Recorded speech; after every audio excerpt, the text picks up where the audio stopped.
Monsieur le Premier ministre, Mesdames et Messieurs les parlementaires, Monsieur le maire, cher Jean-Pierre Leclerc, Mesdames et Messieurs les élus, Monsieur le consul général de la République d'Haïti, Madame la ministre conseillère de l'ambassade d'Haïti,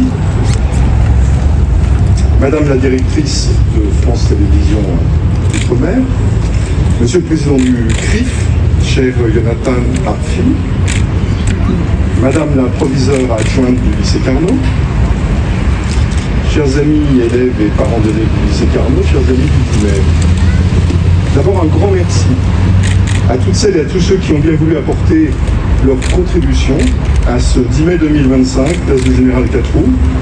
Merci aux musiciens de la garde républicaine, merci au groupe Cabosca qu'on entendra tout à l'heure, au quatuor d'élèves du lycée Carnot et à leur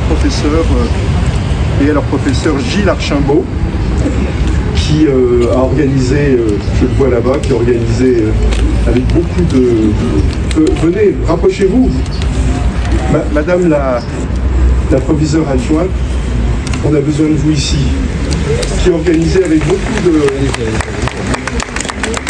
persévérance ce quatuor. Alors d'abord un rappel pour celles et ceux... Installez-vous. D'abord un rappel pour celles et ceux qui auraient manqué les épisodes précédents, parce que nous en sommes quand même à la 17e édition de ce rendez-vous annuel, qui est devenu une véritable institution à Paris. Ce n'est pas la première fois, Monsieur le Premier ministre, que vous honorez ce lieu de votre présence. Votre première visite, c'était, je m'en souviens très bien, le 10 mai 2014. Vous veniez d'être nommé à la tête du gouvernement de la République et vous aviez absolument tenu à être ici, à la même heure, à 18h, avec autour de vous pas moins de 4 de vos ministres. Ministre en charge de l'éducation, ministre en charge de la justice, ministre en charge des Outre-mer et ministre en charge des affaires européennes. Des esprits chagrins avaient ensuite tenté de monter une polémique au motif que tout le monde n'aurait pas repris en chœur le refrain de la Marseillaise avec le ténor qui l'interprétait. Alors attention, tout à l'heure, quand il y aura la Marseillaise, il faut chanter la Marseillaise, c'est très important ici. Mais je pense que c'était sûrement l'importance de cette délégation gouvernementale qui agaçait. La seconde fois, c'était le 10 mai 2015, voici tout juste 10 ans. Vous étiez revenu. Au même moment, et à quelques 7000 km de là, le président de la République en Guadeloupe prononçait un discours pour l'inauguration du Memorial Act et, protocole oblige, son Premier ministre se devait de rester silencieux puisque le président de la République parlait en même temps. Donc un ami comédien avait lu un texte d'Alexandre Dumas évoquant l'esclavage. Ce texte était tiré d'un roman qui s'appelle Ingénu, qui est assez peu connu. Mais c'était un texte si réaliste et si révélateur du cynisme du système de la traite et de l'esclavage raciste d'État, un système que la France, elle n'est pas le seul pays, la France, entre autres pays occidentaux, a légalisé du XVIIe au XIXe siècle, qu'un membre de votre cabinet, je me souviens, avec lequel nous préparions la cérémonie et auquel j'avais proposé ce texte, en avait été, je m'en souviens, littéralement effrayé. Ce texte disait que le profit des esclavagistes se faisait en économisant sur la nourriture des esclaves. Et de fait, il montrait ce texte qu'au-delà de son caractère moralement et juridiquement inacceptable, l'esclavage avait aussi un caractère exterminatoire. Pas exterminatoire dans le projet même, comme ce fut le cas pour le génocide délibérément perpétré contre les Juifs, mais d'une certaine manière exterminatoire dans les conséquences de sa logique. Je vous lis la fin qui est assez glaçante de ce texte écrit par Alexandre Dumas. Et c'est un colon qui parle, ce n'est pas moi. Il est vrai qu'en suivant le plan de cette administration économique, mes nègres ne durent tout au plus que 8 ou 9 ans. Mais qu'importe, puisqu'au bout de 4 ans, chaque nègre m'a rendu les 40 livres qu'il m'a coûté. Donc, ne vécut-il plus que 4 ou 5 ans, c'est son affaire. Puisque le surplus des 4 années est un pur bénéfice. L'esclave meurt. Bon voyage. Avec le seul profit que j'ai fait sur sa nourriture, pendant 7 ou 8 ans, j'ai de quoi racheter un autre nègre, jeune, robuste, au lieu d'un être épuisé qui n'est plus bon à rien. Et vous comprenez, sur 300 esclaves, cette économie est immense. Aucun texte relatif à l'esclavage, à ma connaissance, n'a jamais rivalisé en violence avec celui que je viens d'évoquer. Et ces mots sont d'Alexandre Dumas. Ainsi, toutes celles et ceux qui ne comprendraient pas, on commémore la journée de l'esclavage devant un monument dédié au père d'Alexandre Dumas, l'officier de la République, né esclave, et que ce monument évoque l'esclavage avec ses frères qui sont presque ouverts, mais pas complètement non plus. Je les renvoie à ces lignes, publiées en 1855, qui montrent suffisamment qu'Alexandre Dumas, le fils du général, l'écrivain, savait parfaitement de quoi il parlait et savait aussi d'où il venait. Je suis donc resté un peu frustré, monsieur le Premier ministre, de ne pas vous avoir entendu vous exprimer ici en 2015, et j'ai toujours espéré qu'il y aurait une revanche. Je me souviens d'ailleurs de vous avoir revu en 2020 et d'avoir à cette occasion évoqué avec nostalgie ces 2 visites. C'était, je crois, au dîner du CRIF. Vous m'avez dit, je reviendrai. Et vous revoilà. Vous êtes revenu. N'hésitez pas, vous qui avez gouverné la France, à accepter un portefeuille que d'aucuns, oh oui, bon, ceux qui ne comprennent pas l'importance des Outre-mer pour la nation, pourraient juger mineur, et qui, grâce à vous, a été exaucé au niveau d'un ministère d'État, en 3e position de la hiérarchie gouvernementale. Sans parler de la difficulté de la mission, puisque nos Outre-mer, avant votre arrivée, étaient dans une situation qu'on peut qualifier, enfin c'est mon avis personnel, de préoccupante. Je tiens à vous exprimer toute ma reconnaissance d'être là aujourd'hui, après plus de 10 jours de négociations harassantes sur le dossier si délicat de la Nouvelle-Calédonie, suivi d'un voyage éprouvant, je crois de près de 27 heures, en avion. Il semblerait que d'autres que vous auraient profité du week-end pour se reposer. Et voici seulement 13 jours. Vous avez bien voulu être présent pour l'inauguration d'une plaque dans le 6e arrondissement en mémoire du Chevalier de Saint-Georges à l'occasion du 280e anniversaire de sa naissance. Et là encore, vous reveniez d'un long périple dans l'océan Indien avec le président de la République. Cette alternance entre les cérémonies mémorielles et l'activité intense que vous menez sur les territoires, cette dialectique entre l'avenir, le présent et le passé, on dit long sur votre engagement et sur la place que vous accordez à la mémoire et à l'histoire. Vous m'avez d'ailleurs proposé récemment de travailler de manière approfondie à celle du ministère, sans faire l'impasse sur le fait que ce fut aussi rue Oudinot, le ministère des colonies, après avoir été place de la Concorde au ministère de la Marine, où on a certes aboli l'esclavage en 1848, mais après l'avoir codifié à Versailles en 1685. Une belle mission que j'accepte bien volontiers. Pour revenir à ce monument devant lequel nous nous trouvons et aux circonstances de son installation, je voudrais rappeler qu'il me renvoie 23 ans en arrière, lorsque la décision fut prise par le président de la République, Jacques Chirac, de transférer la dépouille d'Alexandre Dumas au Panthéon.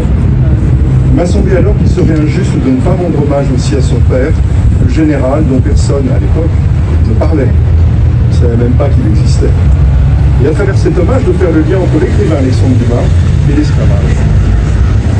L'écrivain Alexandre Dumas, mondialement connu, l'esclavage dont on parlait peu. Comme je n'avais pas d'autre moyen d'agir, j'ai publié en 2002 un premier ouvrage sur le général Dumas au moment de la panthéonisation de son fils. J'ai livré 2 informations, qu'il avait eu des amis, le Chevalier de Saint-Georges, le Thiers, venu aussi des îles, et puis 3 compagnons venus de la France hexagonale, comme on dit, la France profonde, qui préfigure évidemment le célèbre roman que publierait le fils du général en 1844, dont je ne vais pas, je pense, à vous rappeler le titre. Ce premier ouvrage, beaucoup plus modeste, est quasiment passé inaperçu, sauf aux yeux du président du Sénat de l'époque, Christian Poncelet, qui me demanda de prononcer une allocution devant le cercueil d'Alexandre Dumas, et face à un portrait du général, modifiant pour la circonstance tout le cérémonial qui était prévu pour la panthéonisation.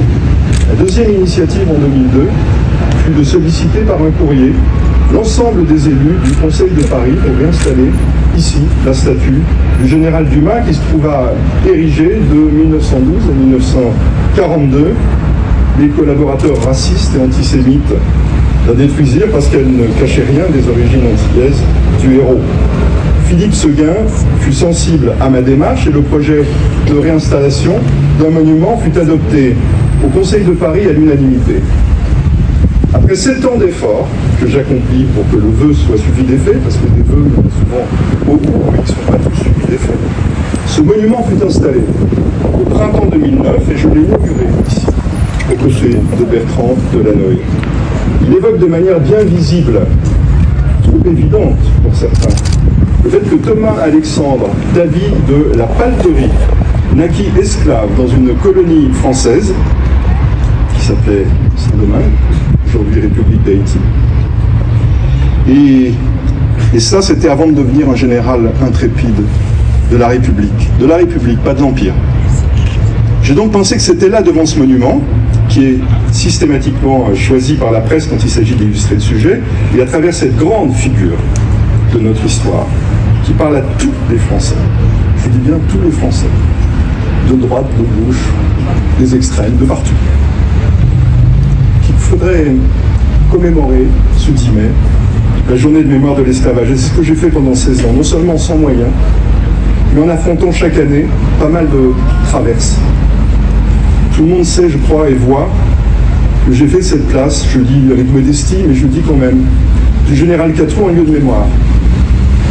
Mémoire de l'esclavage, ce qui n'est pas évident au départ, grâce à ce monument. Depuis des monuments, on a voulu en installer d'autres ailleurs dans Paris, dans l'espoir peut-être de concurrencer celui-ci, comme s'il n'était pas assez significatif. Je pense qu'on ne peut pas confondre ces faire briser avec un autre monument. Les monuments, on en a même installé d'autres, sur cette même place. Bah, tant mieux. Pas forcément pour de bonnes raisons, mais tant pis. Et ces chaînes sont là, elles se voient. Et elles sont dédiées au général Dumas, et à toutes celles et ceux qui sont nés esclaves, ainsi qu'à celles et ceux qui se proclament, c'est bien leur droit, leur descendants.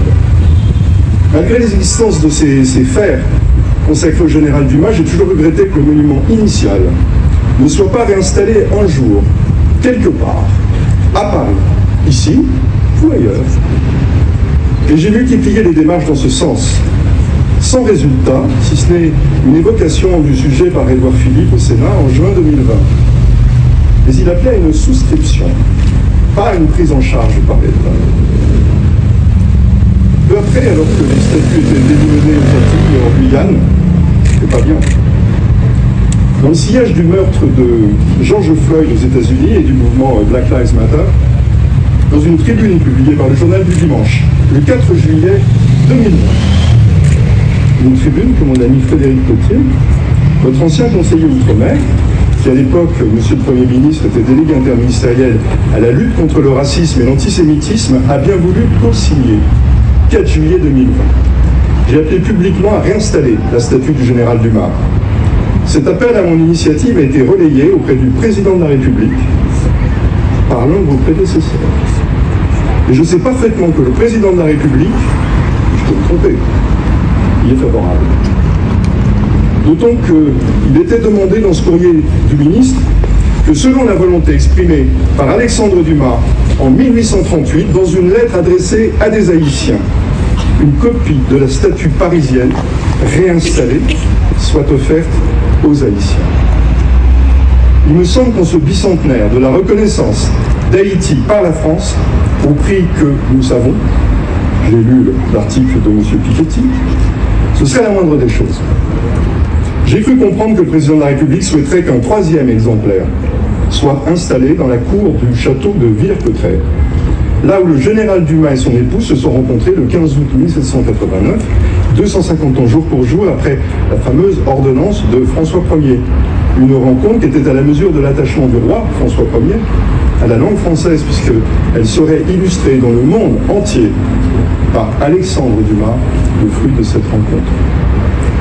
Je sais que la France, mutatis mutandis, n'est pas aussi riche que tant d'esclavage. Et je sais qu'elle est bien endettée, mais une statue de bronze en 3 exemplaires.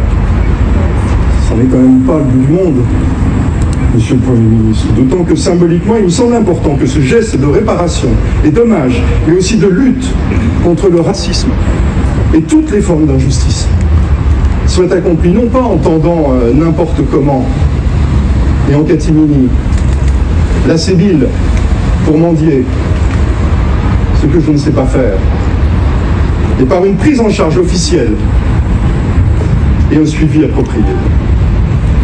Aujourd'hui, tout le monde sait qui est le général Dumas.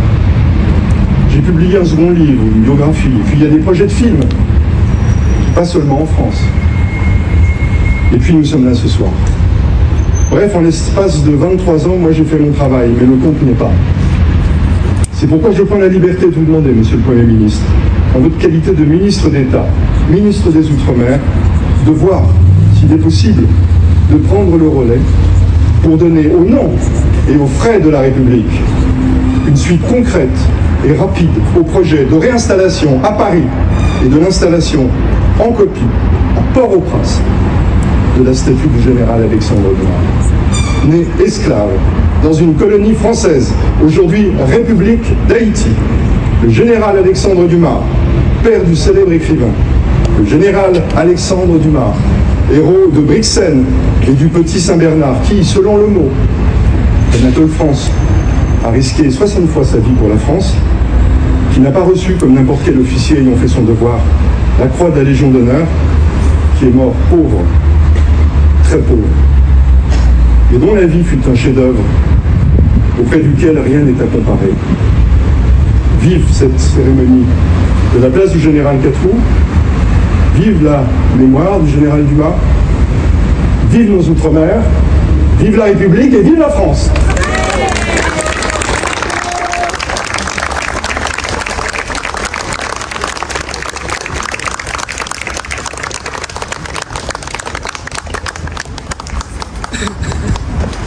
Mesdames, Messieurs les élus, Mesdames, Messieurs, cher Claude Ribes, que dire de plus?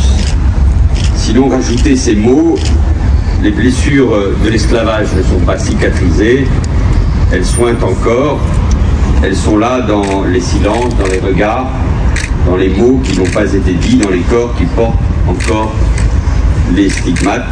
Ces mots sont ceux de Christiane Taubira.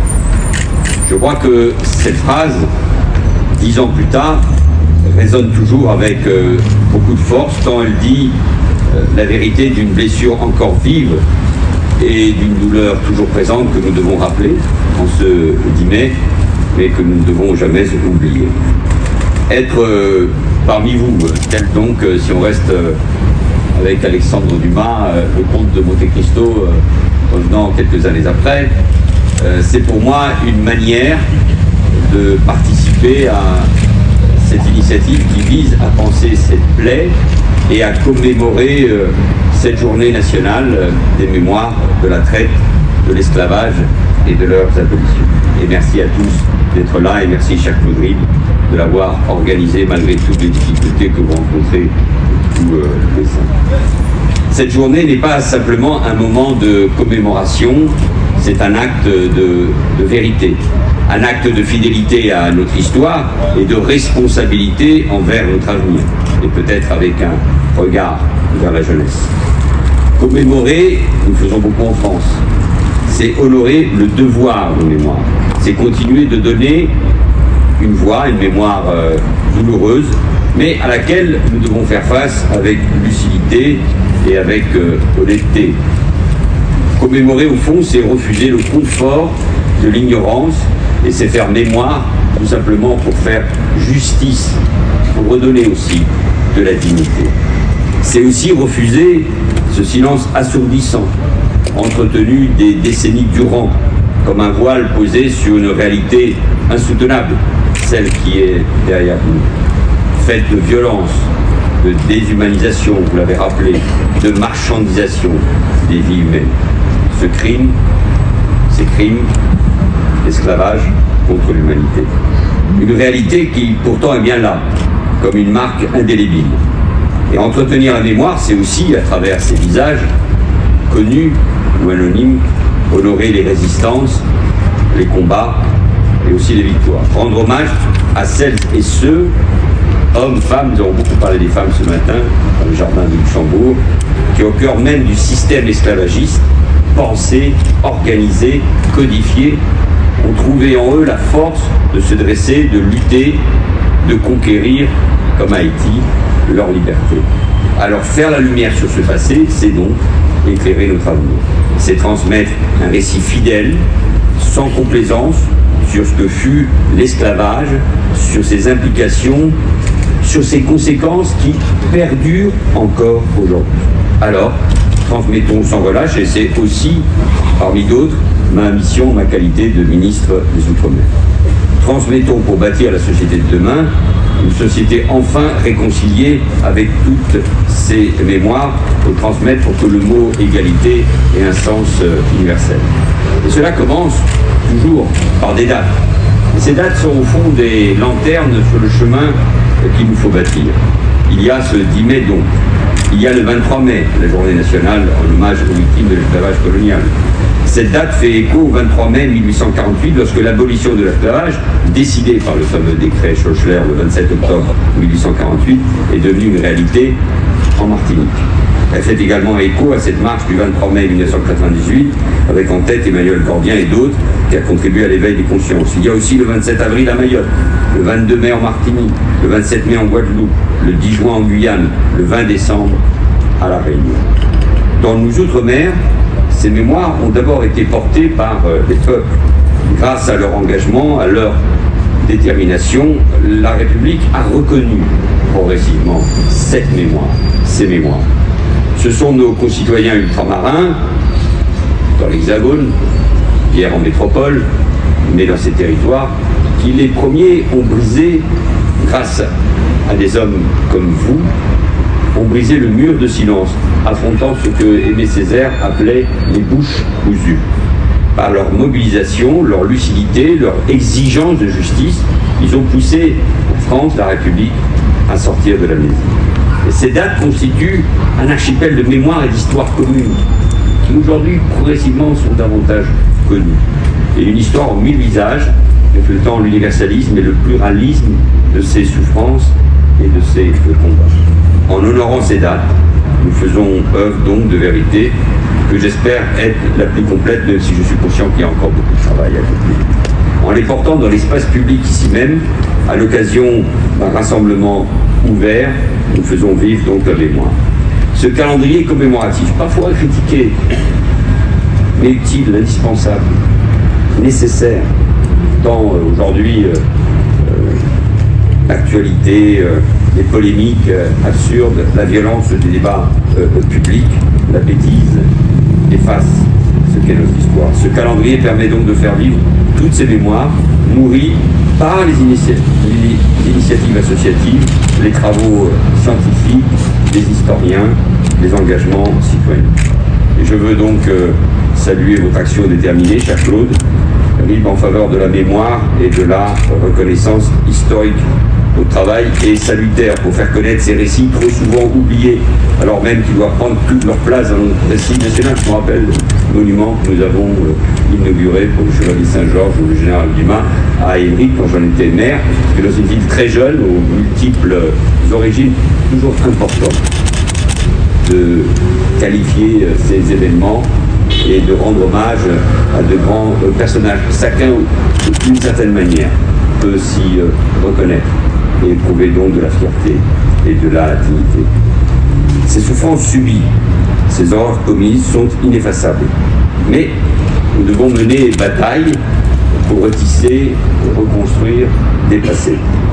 La France a un devoir de mémoire envers tous ses territoires d'outre-mer et envers ses concitoyens ultramarins. La République doit assumer ses vérités et soigner ses blessures. Le devoir de mémoire est un impératif moral, politique et historique, une condition essentielle pour que les souffrances du passé, dont les traces existent toujours dans nos sociétés, ne soient ni oubliées ni banalisées.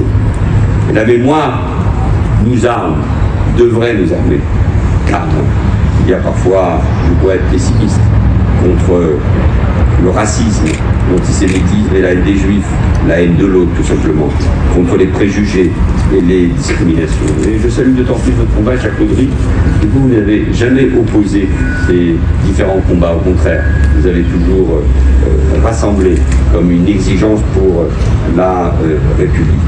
Contre toutes ces intolérances qui aujourd'hui plus que jamais empoisonnent nos sociétés, je le dis devant Jonathan Arfi, le président du CRIF que vous avez salué.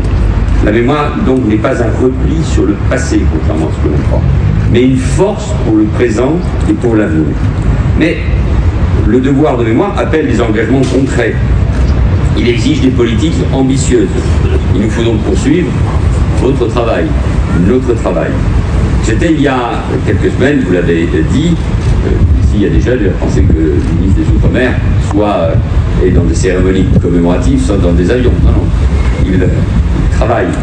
Il y a quelques semaines à Madagascar, aux côtés du président de la République, je l'écoutais et il disait avec force, nous devons créer les conditions du pardon. Il ne s'agit pas de repentance, nous connaissons ce débat, il s'agit d'assumer ce qu'a été la réalité, méconnue. Qui connaît aujourd'hui ce qui s'est passé en 1947 à Madagascar, peu de temps après au Cameroun, 2 ans ou 3 ans après les massacres de Sétif du 8 mai 1945. Et à cette occasion, la France a annoncé la restitution de 3 crânes, dont l'un serait celui du roi Toera, exécuté dans la nuit du 29 et du 30 août 1897, lors du massacre d'Ambiki, comme Georges Langevin l'avait fait en 2014, alors ministre des Outre-mer, pour la restitution du crâne du chef Kanak Ataï à ses descendants en Nouvelle-Calédonie. Ce geste politique, humain, très fort, constitue donc une étape importante sur le chemin de la vérité et de la reconnaissance. Il s'inscrit dans une politique mémorielle plus globale, à laquelle la France doit prendre toute sa part. Il s'agit par ailleurs de la première application de la loi de 2023 relative à la restitution des restes humains issus des collections publiques françaises. Ce travail doit être fait évidemment avec des historiens, des experts. C'est un travail difficile, mis en place dans des conditions que vous pouvez imaginer qui ne sont pas simples, avec l'Algérie, mais aussi il vient d'être annoncé pour Haïti, il a été fait pour le Cameroun, il doit être fait. C'est important. Et il faut le faire évidemment dans les espaces que vous venez d'évoquer. Donc oui, il faut être attentif, j'espère que le président de la République va l'être, à votre demande, à votre attente concernant le général Dumas et la nécessité de reconstruire ces statuts, de leur donner vie d'une certaine manière, et j'espère qu'on pourra bientôt satisfaire à votre attente. Il est temps qu'on puisse évidemment le faire. Parce qu'il est de notre devoir de faire vivre une histoire, des récits donc souvent douloureux, des personnalités qui les incarnent au fond à travers le Chevalier de Saint-Georges ou le général Dumas. On peut, grâce à ces personnages, à leur héroïsme, à leur qualité, faire parler, parfois beaucoup mieux que de longs livres d'histoire. Et ainsi, nous les inscrivons dans une mémoire collective. Cela passe par l'éducation à l'école, dont le concours scolaire national La Flamme de l'égalité en est un bel exemple. Le thème de cette année, résister à l'esclavage, survivre, s'opposer, se révolter, a permis à nos élèves de mener une réflexion citoyenne en s'appuyant sur l'histoire de la traite, de l'esclavage, de leur abolition. Ce concours est un outil, un levier essentiel pour la construction de nos mémoires collectives, dont je remettrai avec fierté les prix aux lauréats le 23 mai prochain, date nationale, donc, rendant hommage aux victimes de l'esclavage, aux côtés d'Elisabeth Borne, au ministère des Outre-mer. Je pense à la littérature, à travers les écrits d'Aimé Césaire, ou encore d'Édouard Glissant, pour ne citer que, au cinéma, avec la réalisation de nombreux films biographiques qui seront en salle, qui le sont déjà pour certaines cette année. J'aurai d'ailleurs le plaisir d'échanger avec Jean-Claude Barny, réalisateur du film Fanon, actuellement au cinéma, et film engagé sur France Fanon, donc il faut relire les écrits. qui reste profondément d'actualité et qui a en plus trouvé son public. Je rencontrais il y a quelques semaines à La Réunion Abdel Malik, qui vient de tourner un film là-bas, sur place, sur l'affaire de l'esclave Furcy. À la peinture, aux œuvres de Guillaume Lethière, né en Guadeloupe, à qui une très belle exposition a été consacrée au musée du Louvre. Nous étions ensemble pour l'admirer. Plus contemporain, avec les œuvres puissantes de Louis Laouchez, né en Martinique, mais aussi celles de Julien Creuset, artiste plasticien. Il y a un problème qui a représenté la France à la Biennale des Arts de Venise l'année dernière. Si on peut aider, il va le voir. Comment ne pas parler de musique, donc celle du Chevalier de Saint-Georges, dans le 6e arrondissement de Paris. Merci Monsieur le maire, et grâce à vous Claude, et dont nous entendrons, je crois, quelques notes aujourd'hui. Mais aussi en passant par Cassab, ça c'est pour ma génération, et les artistes représentant les jeunes générations aux influences urbaines plus marquées comme Kalash ou Mérine. Toutes ces formes d'expression qui permettent de faire rayonner la richesse, la diversité de ces cultures et ces mémoires au cœur de notre société. Je suis frappé par le fait que dans la jeunesse, notamment, il y a une attente forte que cette mémoire soit restituée. Il est essentiel que nous soutenions les lieux vivants de mémoire, comme le mémorial Acte en Guadeloupe, le musée Villèle à La Réunion, ou encore le centre Georges Pompidou et sa riche exposition Paris Noir, qui rendent visible et audible l'histoire de ceux qui ont été oubliés, balayés par ces décennies de silence et qui ont pourtant marqué notre pays. Et je suis attaché, puis nous attendons aussi des annonces importantes du côté du président de la République comme de la ville de Paris concernant certains mémorials. Il y a votre travail, vous l'avez rappelé à travers vos biographies sur Dumas ou sur le Chevalier de Saint-Georges. Ces espaces, à travers leur programmation, leurs expositions, permettent de faire revivre ces récits, ces parcours de Français, ancêtres d'outre-mer, qui ont vécu l'esclavage et la colonisation. Ils sont des témoignages puissants, des points de rencontre entre passé et présent, entre mémoire et réparation. Et je ne peux pas oublier, bien sûr, la Fondation pour la mémoire de l'esclavage, qui accomplit un travail important de recherche et d'éducation sur cette histoire. Son président Jean-Marc Ayrault, qui porte avec passion cette mission de transmission, tient ce jour d'ailleurs une cérémonie nationale à Brest en présence du Premier ministre François Bayrou. Tous ces travaux et ces initiatives sont essentielles car ils font entendre la voix des ultramarins et participent à les inscrire dans notre récit national.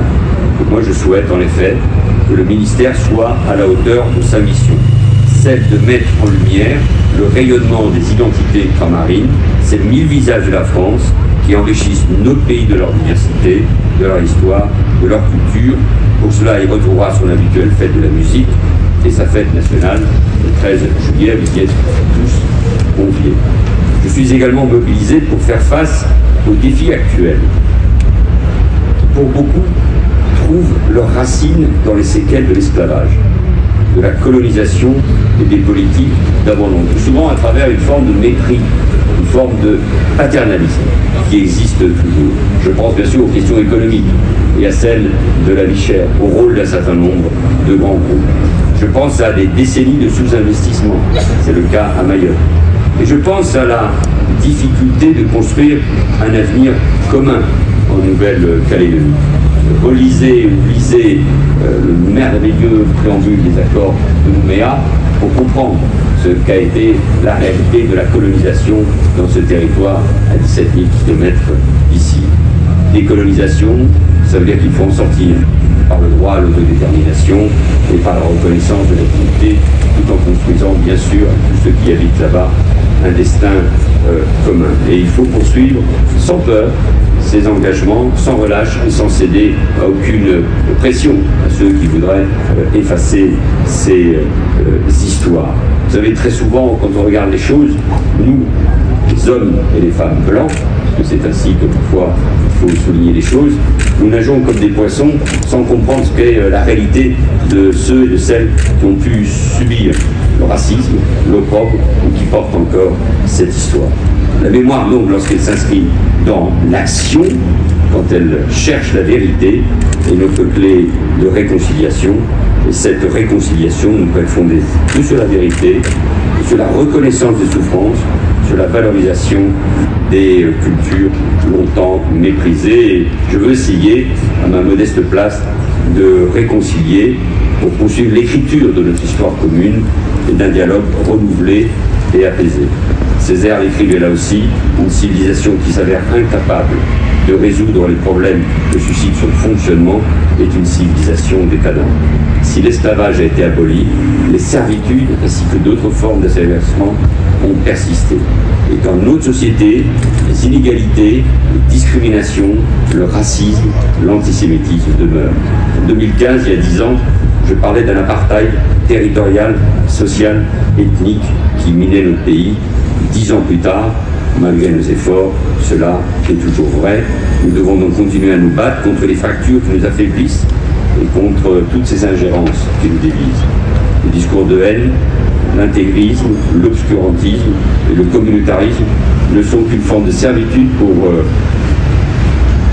mieux mettre en cause, au fond, ce qu'est notre société. Ils nous empoisonnent, ils sont souvent nourris aussi par des ingérences étrangères dans un monde en perpétuelle mutation. Face à tout cela, menons donc ce combat avec beaucoup de force et de détermination comme nous le faisons aujourd'hui. Le 10 mai, c'est toujours vrai, c'est un projet républicain qu'il nous faut faire vivre pour la liberté, l'égalité, la fraternité. Un grand merci à vous tous, vive la République et vive la France.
Nihat, que j'invite à se rapprocher, ainsi que par la soprane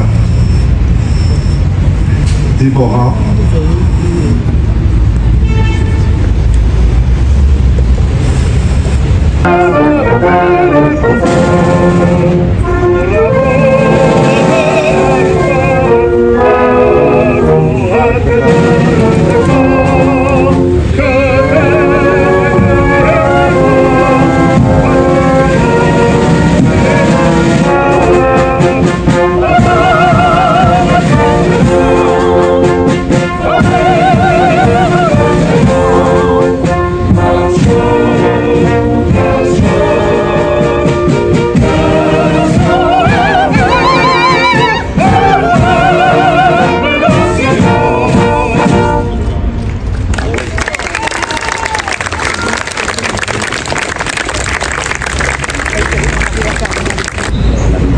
De Saint-Georges, partie difficile. Je pense que peut-être les applaudir pour les encourager.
Bonsoir.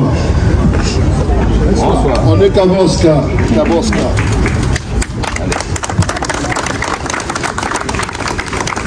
Kaboska, oh.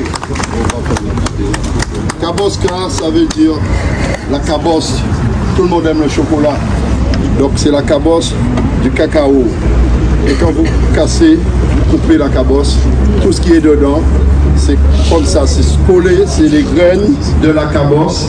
C'est pour ça qu'on s'appelle Kaboska, c'est l'union. Donc on fait une sorte de communion aujourd'hui avec vous et on est tous ensemble. Kaboska arrivé, maman, nous calons tout bout, tout vent. Tout le monde va répondre tout bout. Kaboska arrivé. Ah, Kaboska arrivé.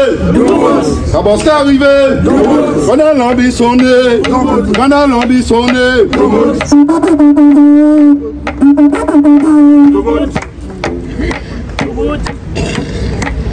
Plus vaillant qui ça, plus vaillant qui ça, plus vaillant qui ça.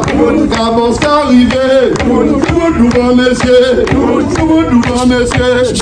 Pour qu'il avait moins, la clé la main des mains, la clé la main des mains. Oui, oui, oui, oui, oui, oui. Il est tambouillé, il est tambouillé. Kaboska arrivé, Kaboska arrivé.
On fait une communion. Attends de l'esclavage. Laissez-yo comprendre qu'à oublier mes douleurs là. Laissez-yo comprendre qu'elle pas animal, mes douleurs là. Laissez-yo comprendre qu'elle oublié mes douleurs là. Laissez-yo comprendre qu'elle pas animal, mes douleurs là. Maman baka, livré encore, laissez-y la poulet. Papa baka, parlez encore, mais il a génie, génération.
Laissez-nous comprendre,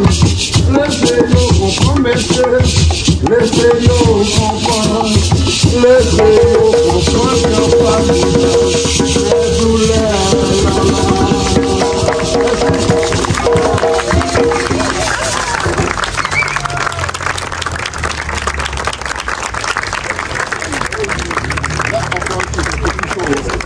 Pour ton tabac café, et puis pour ton tabac café, et puis vendez, maman va pleurer encore, oh, c'est pour quand, papa va pleurer encore, aïe, c'est pour quand, le coupé quand à colon, double, c'est pour quand.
Allez crier les bourgeois.